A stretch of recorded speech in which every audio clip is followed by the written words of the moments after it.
Assalamualaikum warahmatullahi wabarakatuh. Selamat datang di channel Rahmat Jadmiko, channelnya Sobat Kimia. Kalau kalian ingin mempelajari materi tentang kimia, bisa kalian lihat di video-video sebelumnya. Semoga video-video di channel Rahmat Jadmiko ini mampu memberikan manfaat bagi teman-teman atau adik-adik ataupun sobat kimia dimanapun kalian berada. Nah, pada kesempatan kali ini Penjendika akan membahas materi kelarutan dan hasil kali kelarutan. Kelarutan disimbolkan dengan S atau solubility, kemudian hasil kali kelarutan atau disimbolkan dengan KSP, solubility product constant, atau konstanta kelarutan dari produk. Nah, kita bahas yang pertama. Di sini ada kelarutan atau biasa disimbolkan dengan S. Nah, definisi dari kelarutan itu apa? Nah, jumlah maksimum zat terlarut yang dapat larut dalam sejumlah pelarut pada suhu dan tekanan tertentu. Nah, berarti jumlah maksimum. Kalau kita contohkan, misalkan kita melarutkan 1 sendok gula ke dalam 1 gelas yang berisi air penuh. Kemudian kita aduk. Kira-kira apakah gula tersebut bisa larut? Bisa. Nah, kemudian kalau kita tambahkan 2 sendok gula lagi, kemudian kita aduk lagi di gelas yang sama, kemudian kita tambahkan 5 sendok lagi, kemudian kita tambahkan 10 sendok lagi. Kira-kira apakah semuanya bisa larut? Gula tersebut bisa larut ke dalam air? Tentunya tidak. Pasti ada gula yang tidak dapat larut dalam air. Nah, artinya bahwa gula tersebut memiliki jumlah maksimum. Nah, artinya punya batas yang dapat larut dalam sejumlah pelarut. Artinya kalau di dalam 1 gelas itu, maka jumlah maksimumnya yang dapat larut berapa? Berarti pasti punya jumlah maksimum. Tidak mungkin semuanya akan bisa larut. Nah, itu yang disebut dengan kelarutan. Nah, di sini saya mencontohkan barium sulfat atau BaSO4, nah, termasuk garam yang suka larut ya. Nah, di sini SBaSO4 sama dengan 1 kali 10 pangkat min 5 mol per liter. Artinya S di sini lambang dari kelarutan, berarti kelarutan BaSO4 itu 1 kali 10 pangkat min 5 mol per liter. Artinya bagaimana? Artinya dalam 1 liter jumlah zat yang dapat larut itu sebesar 1 kali 10 pangkat min 5 mol, atau kalau kita tuliskan adalah 0,00001 mol dalam 1 liter. Artinya dalam 1 liter pelarut garam BaSO4 yang dapat larut itu 0,00001 mol. Artinya kelarutannya bisa dibilang kecil. Nah, berarti S sendiri kalau simbolnya, kalau dilihat satuannya, maka bisa saja sama dengan apa? Molaritas, atau molaritas adalah mol per liter. Sama ya. Jadi gambarannya seperti itu. Nah, kalau misalkan di sini ada BaSO4 solid, mengion menjadi apa? Ba2+ plus SO4 2-. Nah, dalam aqueous larutan. Kalau misalkan di sini kelarutannya adalah 1 kali 10 pangkat min 5 mol per liter.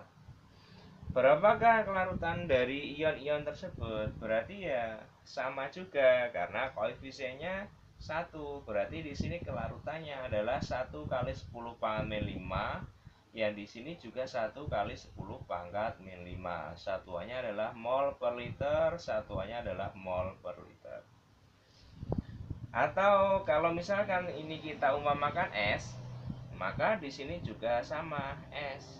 yang di sini juga sama S. Artinya di sini Ba2 plus yang dapat larut adalah 1 kali 10 pangkat 5 kelarutannya ya. Kemudian kelarutan ion SO42 min sama juga, yaitu 1 kali 10 pangkat min 5 mol per liter. Nah, sekarang untuk selanjutnya di sini ada hasil kali kelarutan atau disimbolkan dengan KSP. Definisinya bagaimana? Hasil kali konsentrasi ion-ion suatu zat elektrolit yang dipangkatkan koefisien masing-masing ion.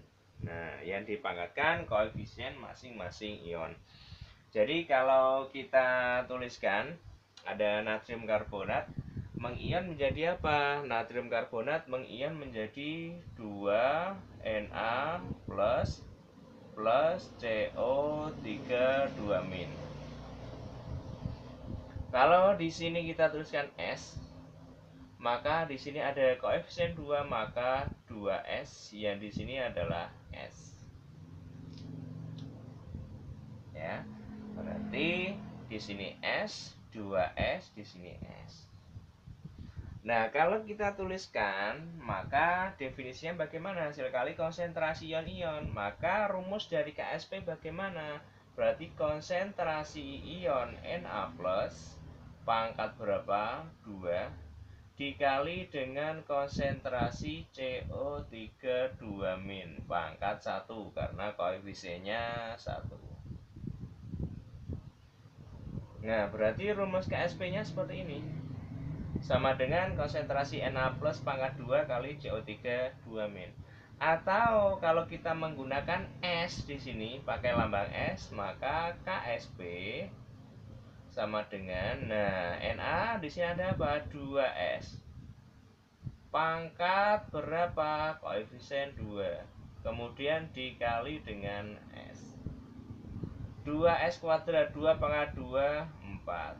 S pangkat 2, 4S2 dikali S sama dengan 4S pangkat 3. Nah, KSP rumusnya adalah 4S pangkat 3, atau boleh juga menggunakan yang atas.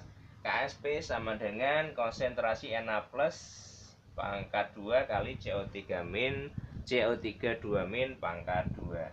Nah, di sini konsentrasi, di sini S. Nah, artinya sama ya, mol per liter satuan dari S, satuan dari konsentrasi atau molaritas juga mol per liter. Nah, di sini hubungan antara S dengan apa? KSP. Nah, hubungan S dengan KSP bagaimana? Kalau KSP 4S pangkat 3 dalam konteks ini, dalam konteks soal atau garam ini, maka ketika kita ingin mencari S dari persamaan ini, maka bagaimana? S pangkat 3 sama dengan KSP dibagi dengan berapa? 4. Ya kan? S pangkat 3 KSP dibagi 4. Nah, berarti kalau kita ingin mencari S, berarti tinggal kita akar seret. Akar pangkat berapa? Akar pangkat 3. Jadi kalau kita mau mencari KSP yang diketahui S, KSP sama dengan 4S pangkat 3. Kalau kita mau mencari S yang diketahui KSP, maka S sama dengan akar pangkat 3 KSP dibagi dengan 4. Nah, nanti untuk contoh-contohnya, rumus-rumus yang lain kita bahas di video selanjutnya. Terima kasih, semoga bermanfaat. Jangan lupa like, comment, and subscribe. Terima kasih. Assalamualaikum warahmatullahi wabarakatuh. Salam kimia.